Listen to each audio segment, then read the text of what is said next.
রামাদানের অনেক মাসালা মাসাইল আছে যেগুলো আমরা জেনেছি এই সিয়াম ও কিয়াম বই থেকে।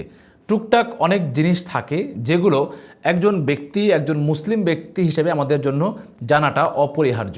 আমরা সিয়াম পালন করি, কিন্তু কোন কোন জিনিসে সিয়াম ভঙ্গ হয়, আবার কোন কোন জিনিসে সিয়াম ভঙ্গ হয় না, আমরা এই জিনিসগুলো জানি না। আবার দেখা যায় যে সিয়ামের এই সময়ে কোন কাজগুলো করলে সিয়াম নষ্ট হয়, সিয়াম হালকা হয়, কিংবা আমার সিয়ামটা বিফলে যেতে পারে, এই জিনিসগুলোও কিন্তু আমরা জানি না।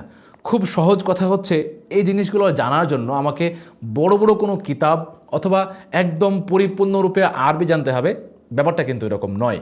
আরও সহজ করে দিয়েছে হাদিস ফাউন্ডেশন বাংলাদেশ থেকে প্রকাশিত মোহাম্মদ আসাদুল্লাহ আল গালিব স্যারের লেখা সিয়াম ও কিয়াম এই বইটি, যেখানে আপনি সিয়াম এবং সিয়ামের সময়ে যে তারাবি আছে, এরপরে সিয়াম কেন্দ্রিক আরও যে কার্যকলাপগুলো আছে, এই পুরো জিনিসটা আপনি এখান থেকে একদম বাংলা ভাষায়, আর একই সাথে এইটা কোন গ্রন্থে আলোচনা করা হয়েছে, কোন হাদিস গ্রন্থে কিংবা পবিত্র কোরআনের কোন আয়াতে বর্ণনা করা আছে, এই পুরো জিনিসটা রেফারেন্স আকারে এখানে দেওয়া আছে, যেইগুলো আপনার আমার জন্য খুব বেশি কার্যকরী হবে। যদি আমরা রামাদান মাসটাকে আরও বেশি প্রোডাক্টিভ করতে চাই, আরও বেশি সুন্দর এবং আরও বেশি এখান থেকে ফায়দা অর্জন করতে চাই, তাহলে জ্ঞান অর্জনের কোনো বিকল্প নেই।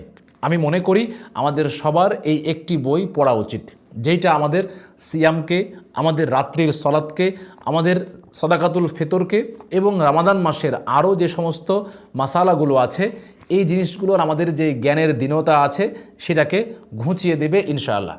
তাই আর দেরি না করে এখনই সংগ্রহ করে ফেলুন সিয়াম ও কিয়াম এই বইটি, যা আপনার রামাদানকে আরও বেশি সুন্দর করবে।